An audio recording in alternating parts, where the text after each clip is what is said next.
Mes chers frères et sœurs en Christ à travers le monde, que Dieu vous bénisse abondamment et puissamment au nom de notre Seigneur et Sauveur Jésus-Christ.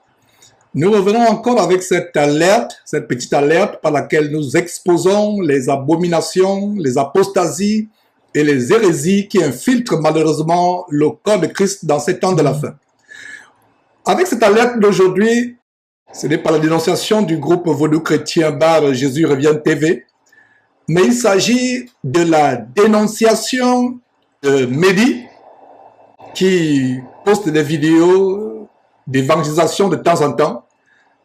Je l'ai contacté hier parce que quelqu'un m'a envoyé une photo choquante où il y avait une femme qui baptisait et le frère qui m'a envoyé cette photo me disait « Mais frère, c'est Mehdi qui a posté cela sur ses chaînes. » Alors, immédiatement, j'ai contacté Mehdi, je n'avais pas son contact, je l'ai contacté en mettant un message, un commentaire au bas d'une vidéo qu'il a postée sur sa chaîne YouTube où il se repentait d'avoir publié, d'avoir relayé la vidéo de quelqu'un qui faisait des prophéties diaboliques, des fausses prophéties inspirées par les démons. Il se repentait. Alors j'ai mis mon commentaire, j'ai dit, Mehdi, quelqu'un m'a envoyé une photo où une femme s'est en train de baptiser. Est-ce toi ou quelqu'un d'autre? Il a supprimé mon commentaire. J'ai insisté, j'ai mis plusieurs commentaires, il les a tous supprimés. Mais avant de supprimer un commentaire, il faut l'avoir lu au préalable avant de supprimer un commentaire. Donc je comprends qu'il a lu mon commentaire et il a tout simplement supprimé. Je voulais régler ces détails, lui et moi, pour savoir effectivement est-ce que c'est lui qui a posté cette vidéo ou c'est quelqu'un d'autre. Alors, le frère qui m'a envoyé la photo, je lui ai demandé est-ce que c'est bien la chaîne de Mehdi. Alors, il m'a envoyé cette vidéo apostate, hérétique, que vous êtes sur le point de regarder. Je vais exposer cela sur la base de la parole de Dieu. Avec chapitre et verset, nous, derrière Jésus-Christ TV, nous sommes au four au moulin tous les jours en avertissant les chrétiens, le corps de Christ, par rapport aux apostasies, aux hérésies, aux abominations qui infiltrent le corps de Christ. Voilà donc un baptême abominable selon la parole de Dieu. Selon la parole de Dieu, pas selon moi, votre frère Georges. C'est pour cela que je vous dis, mes frères et sœurs, si vous n'avez pas la parole de Dieu, vous serez séduits. Une femme qui baptise qui que ce soit, est une abomination à Dieu, elle doit se repentir. Elle doit se repentir. Et avant de vous montrer quelques extraits de ce baptême choquant, de ce baptême abominable, venant de quelqu'un pourtant qui prétend enseigner la parole de Dieu, je me demande si nous lisons la même Bible. Je me suis rapproché de lui, par commentaire au bas de la vidéo, parce que je n'avais pas ses contacts. Le commentaire a été supprimé. Sur le champ, j'ai insisté 2, 3 fois, 4 fois, si je me trompe, le commentaire a été supprimé. Alors, je me permets non seulement de l'interpeller à la lumière des Saintes Écritures, afin qu'il se repente. Il avait commencé à se repentir d'avoir enseigné un Jésus démoniaque, un Jésus qui a en même temps son propre père et son propre fils, le Jésus qui nie son père, qui pense qu'il a en même temps son propre fils et son propre père, un Jésus démoniaque. Il s'est repenti d'avoir prêché pendant des années ce faux Jésus. Bonjour et bienvenue dans un nouveau partage. Dans ce partage, en fait, il se veut surtout un témoignage, un petit peu une étude, mais surtout un témoignage. Ce que je souhaite faire, c'est revenir sur un enseignement que j'ai donné depuis plusieurs années, qui était l'un des enseignements les plus regardés sur la chaîne, et me repentir d'avoir pu partager cet enseignement qui aujourd'hui, à la lumière des choses que le Seigneur Jésus-Christ m'a révélé, m'a montré par sa parole, par son esprit, je réalise ne sont pas tout simplement pas vraies. Ce dont je souhaite me repentir, c'est d'avoir enseigné la doctrine de l'unicité, ou encore appelée le modalisme. Cette doctrine que beaucoup de chrétiens appellent Jesus only, le fait de considérer que Jésus, c'est lui qui est le Père, c'est lui qui est le Fils, c'est lui qui est le Saint-Esprit. Et je vais simplement en fait revenir un petit peu sur qu'est-ce qui m'a amené, comment est-ce que j'en suis amené à réaliser que cet enseignement que je donnais, que je partageais, que je croyais, n'est pas vrai, ne correspond pas à ce que la parole de Dieu enseigne, ne correspond pas à ce que Dieu est, ce que notre Père est, ne correspond pas à ce que Christ, le Fils de Dieu est, ne correspond pas à ce qu'est l'Esprit de Dieu. C'est le propos de ce partage. En fait, à la fin de l'année 2018, le Seigneur a commencé à me montrer l'esprit de religion qui agissait en moi. L'esprit de religion qui agissait dans l'assemblée dont j'étais membre à cette époque-là, l'Église pentecôtiste unie internationale. Et l'esprit de religion qui agit dans toutes les assemblées traditionnelles qui portent nom, dénomination, building, direction des hommes plutôt que celle de Dieu. Jésus-Christ est le Fils de Dieu le Père. Et toute chose qu'il a fait, il l'a fait pour la gloire de Dieu le Père, nous dit l'Écriture. Le but n'est pas d'avoir une relation avec Christ, mais le but c'est que cette relation avec Christ te réconcilie avec le Père, puisqu'il est le chemin vers le Père. Enfin, pour finir ce partage, si je renonce à la doctrine de l'unicité, du modalisme, je n'adopte pas plus la doctrine de la Trinité ou n'importe quoi d'autre.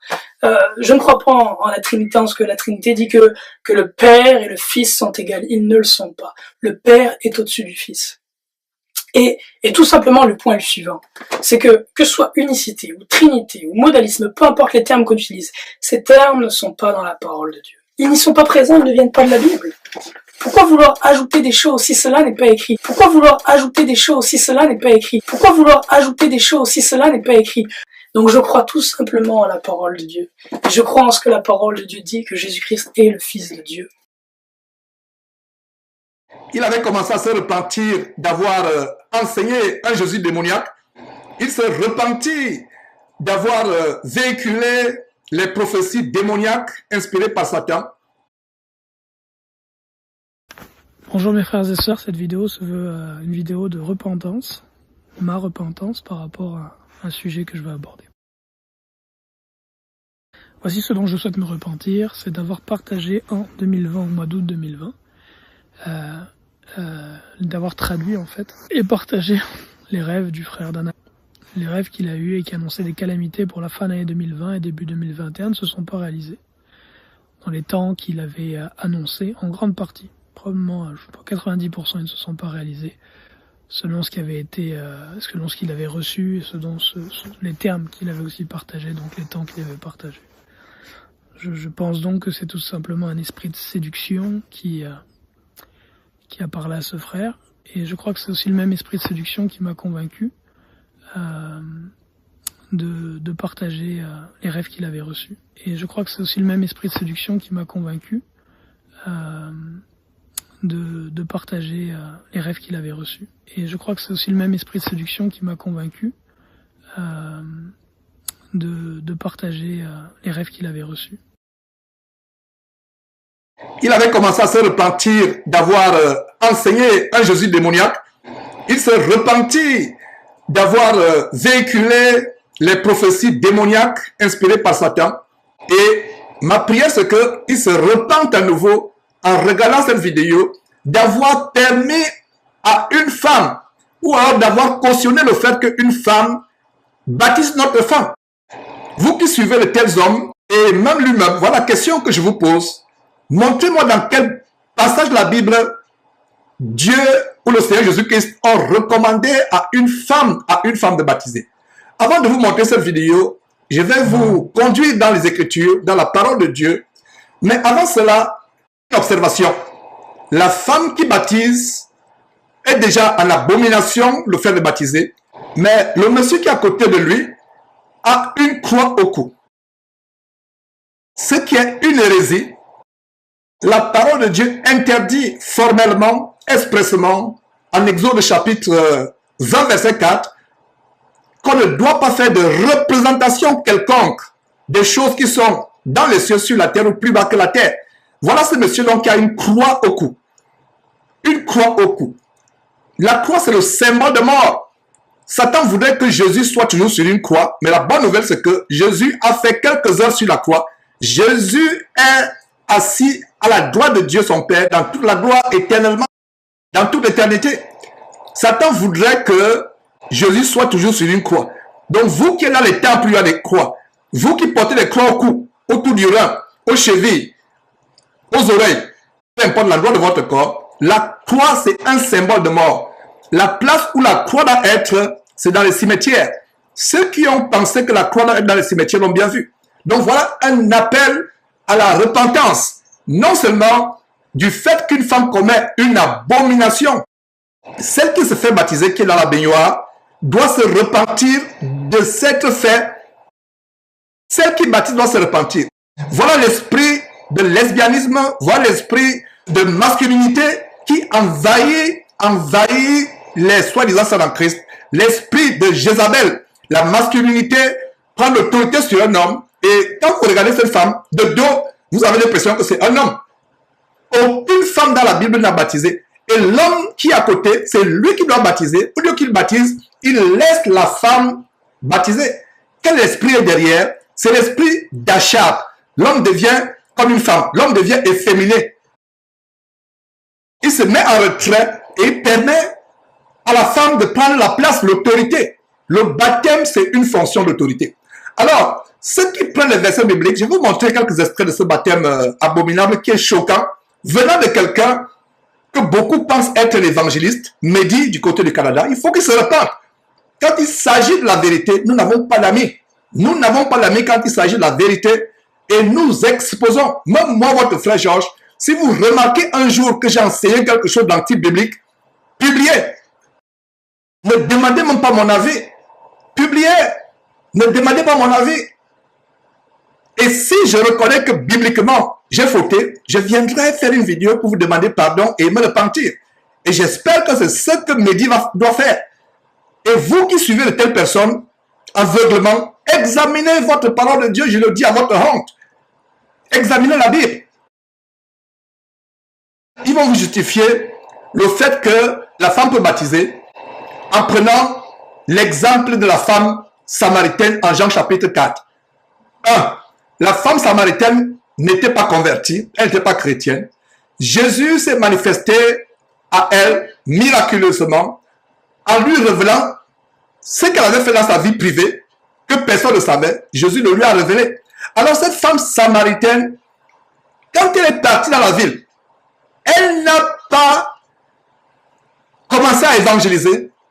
Lisez très bien, attentivement, Jean chapitre 4, le verset sur lequel il s'appuie pour justifier que la femme a baptisé. 1. La femme samaritaine a-t-elle baptisé qui que ce soit? Non. Elle a-t-elle prêché la parole de Dieu? Non. Regardez, mes frères et sœurs, qu'est-ce qui se passe? Au verset 28, notez bien ce chapitre, Jean chapitre 4, verset 28, la femme ayant laissé sa couche, s'en alla dans la ville et dit aux gens, venez voir un homme qui m'a dit tout ce que j'ai fait. Ne serait-ce pour le Christ? Voilà tout ce que la femme a dit. Posez une question aux gens. Est-ce l'évangélisation? La question que la femme a posée aux gens de la ville est la preuve qu'elle avait le doute de qui était Jésus-Christ. Serait-ce pour le Christ? Ne serait-ce pour le Christ? Elle pose une question. Alors moi, Georges, ici à Houston, je vais à un carrefour, je commence à évangéliser. Jésus-Christ est-il mort pour nous? Jésus-Christ va-t-il revenir? Jésus-Christ est-il réel? Est-ce une fable? Est-ce une réalité? Jésus-Christ est-il réel? J'espère que vous commencez à me comprendre. Allez évangéliser en posant des questions de doute qui reflètent mon doute. Est-ce l'évangélisation?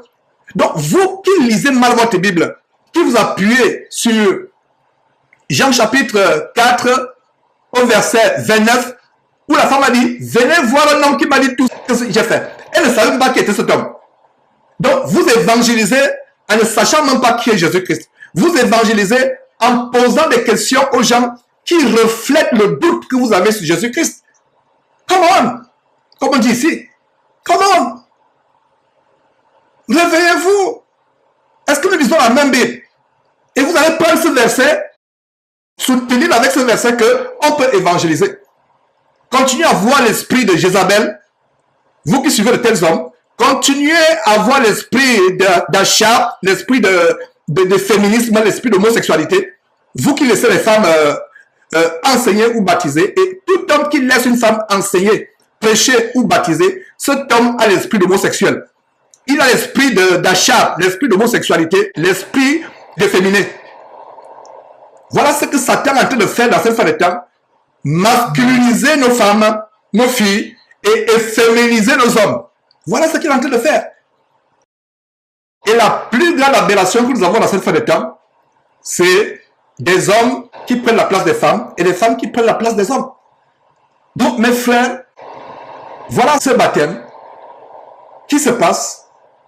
Ils vont prendre le verset, ils vont justifier le fait que la femme peut baptiser en prenant Jean chapitre 4, verset 29, en disant que la femme samaritaine a évangélisé. La femme samaritaine n'a pas évangélisé. Le verset 29 de Jean chapitre 4 nous montre qu'elle ne connaissait pas qui est Jésus. Elle dit, venez voir un homme qui m'a tout dit. Un homme. Elle n'a pas dit, venez voir Jésus-Christ, croyez en lui. Repentez-vous de vos péchés. Détournez-vous du mal. Repentez-vous. Voici Jésus-Christ qui va nous sauver. Repentez-vous. Non. Elle était elle-même dans le doute. Et comment pouvez-vous être aveuglé, prendre le fait d'une femme qui est dans le doute pour soutenir qu'une femme peut évangéliser? Dans toute la Bible. Et il y a un autre verset que je vais vous donner, mes frères et sœurs, avant de suivre quelques extraits de ce baptême macabre qui me fend le cœur. Il y a un autre verset que je vais vous donner. En fait, il ne vient pas juste te serrer, il vient même en toi, habiter, établir sa demeure. Alors, ce verset, c'est un passage. Notez très bien ce passage. Quand Jésus a établi ses apôtres, il n'y avait aucune femme, les 12 apôtres. Et après la résurrection, notez s'il vous plaît, je vous en supplie, Matthieu chapitre 28, à la résurrection, Jésus a assemblé ses 12 apôtres moins 1, moins Judas, donc 11. Et la révélation est en Matthieu chapitre 28, à partir du verset 16. Qu'est-ce que nous lisons? Ouvrez votre Bible où vous êtes et lisez attentivement avec moi. Lisez attentivement avec moi. Matthieu chapitre 28, verset 16. Les 11 disciples allèrent en Galilée sur la montagne que Jésus leur avait désignée. Donc, Jésus était avec qui? 11 disciples. Verset 17. Quand ils le virent, les 11, notez bien que les 11, il n'y avait aucune femme parmi les 11 disciples. Quand ils le virent, ils se prosternaient devant lui, mais quelques-uns eurent des doutes. Quelques-uns eurent des doutes. Et je disais tantôt qu'on ne peut pas aller évangéliser en ayant des doutes. Cette femme est allée évangéliser selon vous en ayant des doutes, en posant des questions. Elle s'attendait à ce que les gens de la ville lui confirment si c'est Christ ou pas. Donc vous allez évangéliser en Carrefour et les gens à qui vous évangélisez, vous leur posez des questions pour vous dire qui est Christ, qui est Jésus-Christ. Revenez à votre bon sens, s'il vous plaît. Sortez des dénominations, sortez du mouvement évangélique. Et je pense que ce que vous voyez sur votre écran, c'est l'influence du mouvement satanique évangélico-protestantico-pentecôtiste qui envahit les églises. Et je vous conseille d'aller lire le livre gratuit de Franck Viola, Le christianisme paganisé, pour vous montrer d'où ces hérésies viennent. Donc, retournons à Matthieu chapitre 28, à partir du verset 16. Les 11 disciples allèrent en Galilée sur la montagne que Jésus leur avait désignée. Notez bien 11 disciples, 11 apôtres, il n'y avait aucune femme. Verset 17, quand ils le virent, ils se prosternaient devant lui, mais quelques-uns eurent des doutes. Verset 18, mais Jésus s'étant approché, leur parla ainsi. Regardez la grande commission que Jésus leur donne. Tout pouvoir m'a été donné dans le ciel et sur la terre. Verset 19, allez, faites de toutes les nations des disciples, les baptisant au nom du Père, du Fils et du Saint-Esprit. Au nom du Père, du Fils et du Saint-Esprit. Verset 20, et enseignez-leur à observer tout ce que je vous ai prescrit. Et voici, je suis avec vous tous les jours jusqu'à la fin du monde. Donc ce passage de Matthieu 28 nous montre quoi? Nous montre que Jésus a parlé aux hommes de baptiser. J'espère que vous comprenez très bien la nuance. Beaucoup de personnes ont lu ce passage pensant que Jésus s'adressait à la multitude, à la foule, il y avait des femmes. Non. Jésus était avec ses 11 apôtres. 11 apôtres. Et c'est à eux qu'il a donné l'autorité d'aller, de faire de toutes les nations des disciples, les baptisant au nom du Père, du Fils et du Saint-Esprit. Verset 20. Et enseignez-leur. Donc il y a deux choses que seuls les hommes doivent faire. Baptiser et enseigner la parole de Dieu. J'espère que vous allez bien retenir ce verset. Ce verset de Matthieu chapitre 28, cette révélation qui nous montre que Jésus a donné le pouvoir, l'autorité d'enseigner et de baptiser. Aux 11 apôtres, il n'y avait aucune femme. Il n'y avait aucune femme. Donc, ce que vous voyez sur votre écran, une femme visiblement masculinisée qui baptise, ça ne vient pas. Ça ne vient pas. Et un a supposé même qu'elle devait baptiser, ce qui est faux. Elle n'est pas voilée. Et les gens sont là, applaudissent. Les gens acclament. Ça, c'est une hérésie qui ne dit pas son nom. Sortez de ces choses. Les gens sont là, acclament. Les femmes qui sont là, celle qui se fait baptiser est voilée, ce qui est bien. Mais elle qui baptise, soi-disant, d'abord, elle ne doit pas baptiser. Et ensuite, elle baptise à la place d'un homme. Et même cet homme qui impose les mains ne doit pas avoir une croix sur sa poitrine. Nous étions dans l'erreur par le passé, mais au moins aujourd'hui, nous avons la Bible. Lisons la Bible. Un homme qui vit avec une croix, fuyez-le. Il a un instrument de mort sur son cou, sur sa poitrine. Et cette femme n'est pas voilée. Alors que la parole de Dieu dit clairement dans 1 Corinthiens chapitre 11, au verset 4, plutôt au verset 5, toute femme, au contraire, qui prie ou qui prophétise, la tête voilée, déshonore son chef. C'est comme s'il était rasé. Et voilà ces femmes qui parlent en langue. Qui parlent en langue. Ça veut dire prier. Elles ne sont pas voilées. C'est terrible. Elle n'est pas voilée, mais elle prie. À qui adresse ses prières quand elle n'est pas voilée? C'est à Satan qu'elle adresse des prières. Et vous voyez ces gens parler en langue ensemble. C'est que la confusion. Dans une assemblée chrétienne, vous ne parlez pas tous en langue à haute voix. Lisons la parole de Dieu. Vous les avez entendus parler en langue, tous en langue. Que dit la parole de Dieu? Regardez, écoutez vous-même. Ils parlent tous en langue en même temps. Dieu n'y est pas. Dieu n'est pas là où il y a le désordre. Voilà. Et non seulement c'est le genre de parlant que vous entendez dans toutes ces dénominations évangéliques, les bababa, etc. Ce n'est pas le parlant langue. Le parlant, ce n'est pas les mêmes paroles, les mêmes syllabes que tout le monde répète. Et non seulement cela, allons dans la parole de Dieu, dans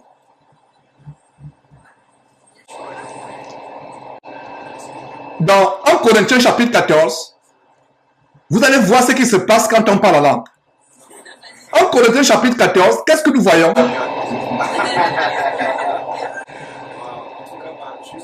1 Corinthiens chapitre 14, à partir du verset 32, lisons ceci, plutôt le verset 33, Dieu n'est pas un Dieu de désordre, mais de paix. Là où il y a le désordre, Dieu n'y est pas. Et si Dieu n'est pas là, qui est là? C'est Satan, c'est les démons. Notez encore ce verset, 1 Corinthiens chapitre 14, verset 33. Dieu n'est pas un Dieu de désordre, mais de paix. Alors, qu'est-ce qui doit se passer en assemblée quand nous parlons en langue? Nous ne parlons pas tous ensemble. Ce qui serait le désordre, et le désordre c'est la confusion, et Dieu n'est pas un Dieu de désordre, de confusion. Là où il y a le désordre et la confusion, Dieu n'est pas. Conclusion, Dieu n'était pas dans ce baptême. 1, une femme qui baptise. 2, elle n'est pas voilée, et la plupart de ces femmes qui sont là ne sont pas voilées. 3, cet homme a un instrument de mort sur sa poitrine, violant Exode chapitre 20, verset 4, qui dit, ne vous faites pas de représentation. Il a une représentation de la croix. Montrez-moi un disciple dans la Bible qui avait la croix sur son corps, comme symbole de son appartenance à Jésus-Christ. Donc voilà quelques hérésies. Et autre chose, tous parlant en même temps, créant le désordre, la cacophonie, la confusion. Dieu n'est pas un Dieu de confusion. Lisons attentivement ce que la parole de Dieu nous révèle en 1 Corinthiens chapitre 14 verset 23. Si donc dans une assemblée c'est des croyants qui sont assemblés, si donc dans une assemblée de l'église entière, tous parlent la langue et qu'il survienne des hommes du peuple ou des non-croyants, ne diront-ils pas que vous êtes fous? Ne diront-ils pas que vous êtes fous? Effectivement, tous se mettent en parlant la langue. Et si quelqu'un qui n'est pas chrétien, qui n'est pas croyant, vient, ils vont dire que vous êtes fous. Voilà comment le nom de Dieu est blasphémé parmi les païens à cause de ces choses. Imaginez-vous sur YouTube, quelqu'un clique sur cette vidéo, voit des gens qui ne parlent la langue. Le verset 23 va se manifester. Si donc dans une assemblée de l'église entière, tous parlent la langue et qu'il survienne des hommes du peuple ou des non-croyants, ne diront-ils pas que vous êtes fous? Je viens de vous lire mot par mot en Corinthiens chapitre 14 verset 23. Alors voici la révélation du Saint-Esprit en 1 Corinthiens chapitre 14 verset 26. Que faire donc, frères?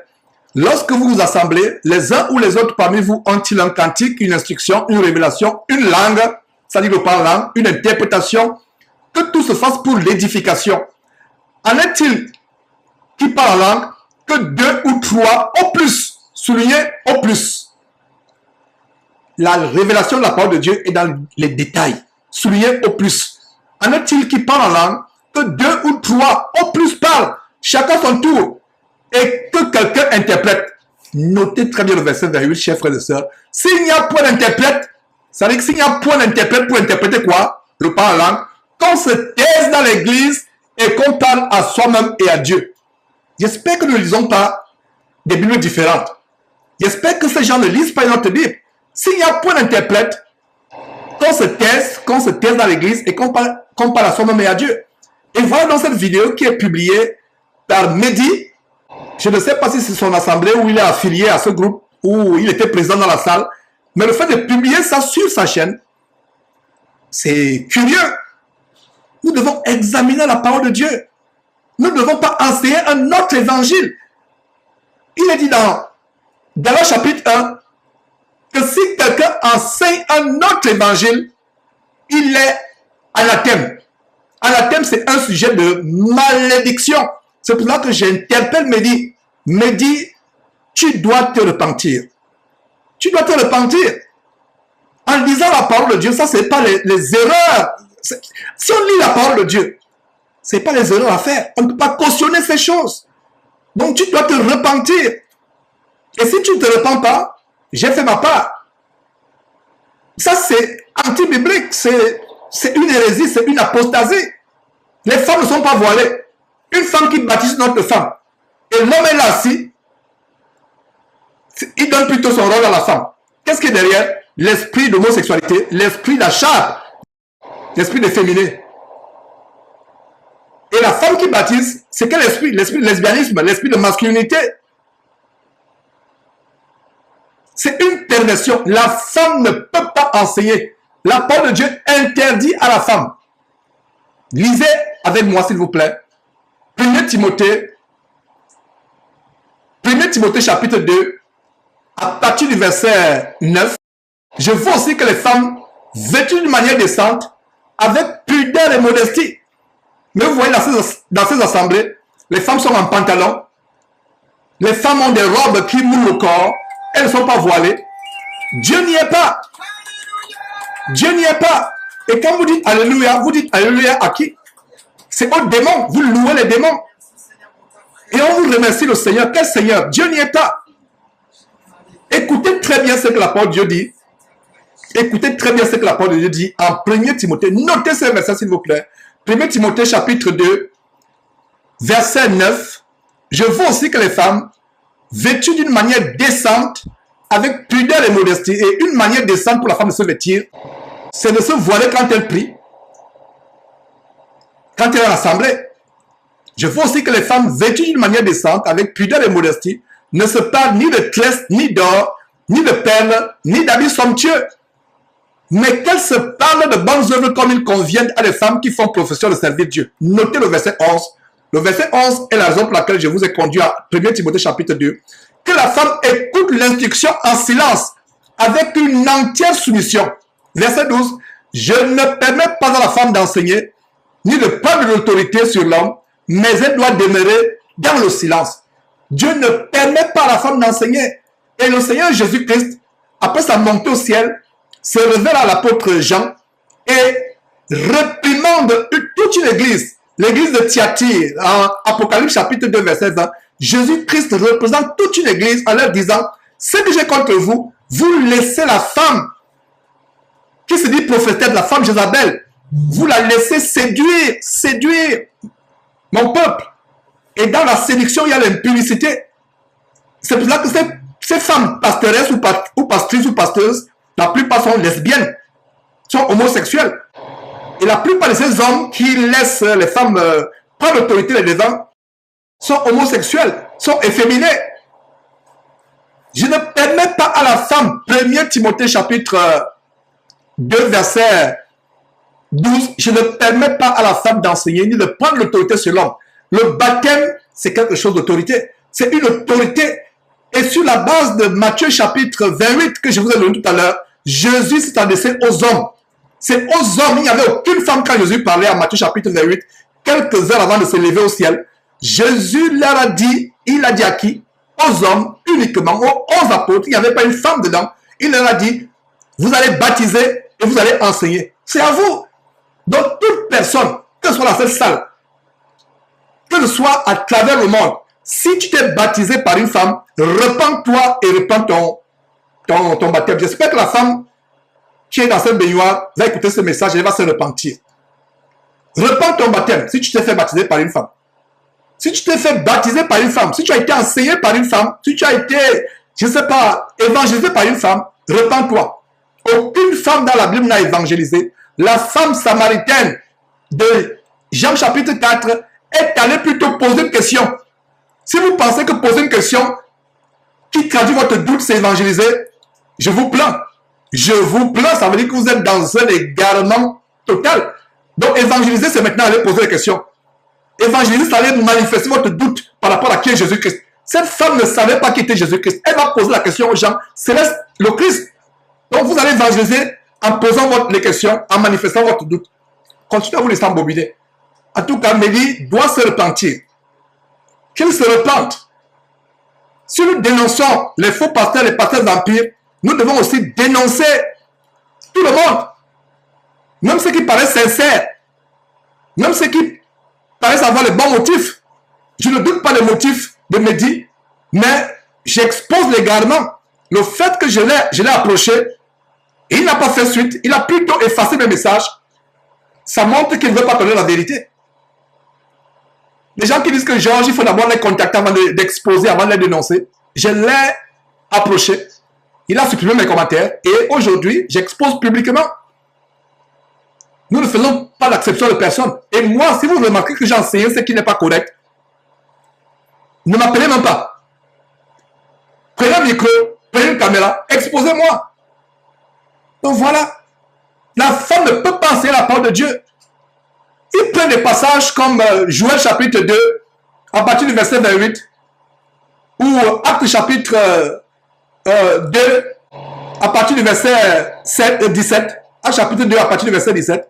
Il prend des versets comme Joël 2, 28, Actes 2, 17, où il a dit, dans les derniers jours, dit Dieu, je répandrai mon esprit sur toute chair, vos fils et vos filles prophétiseront.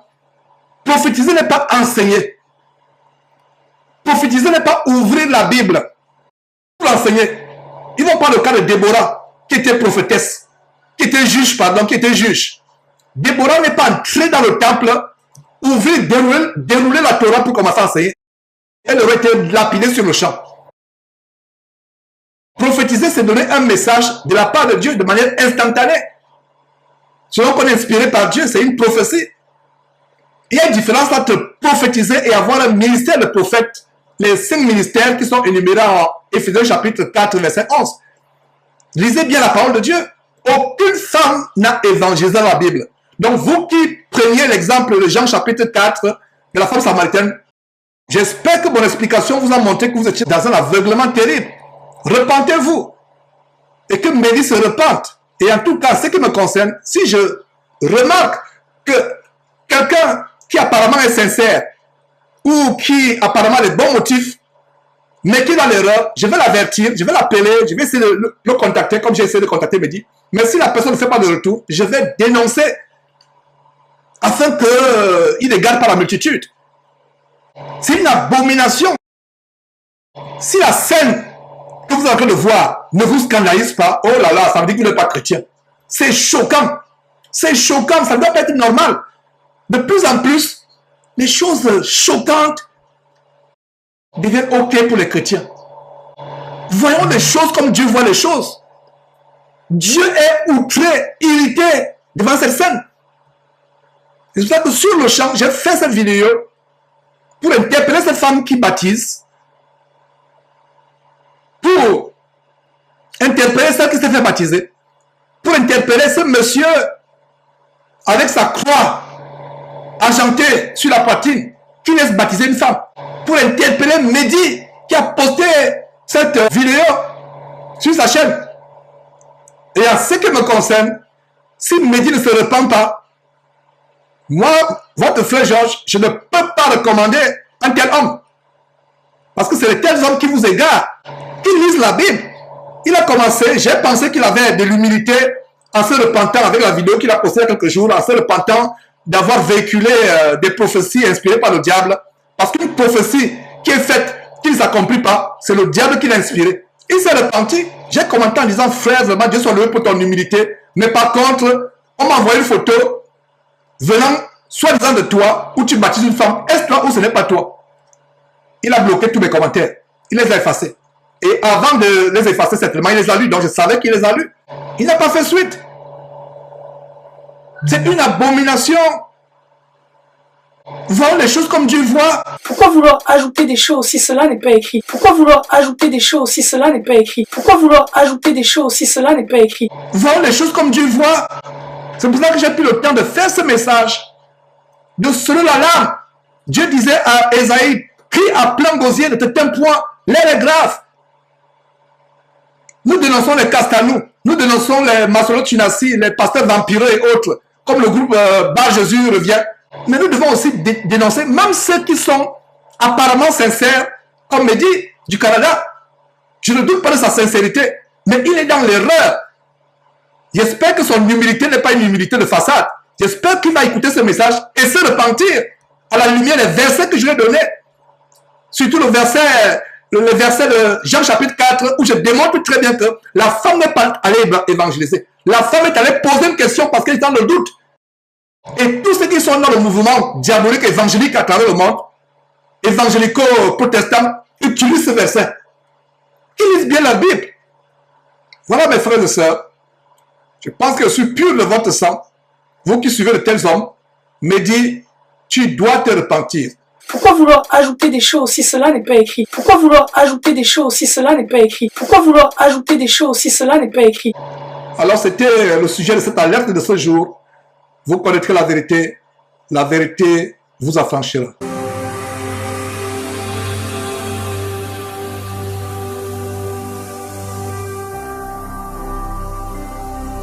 Jésus-Christ TV, vous connaîtrez la vérité et la vérité vous affranchira.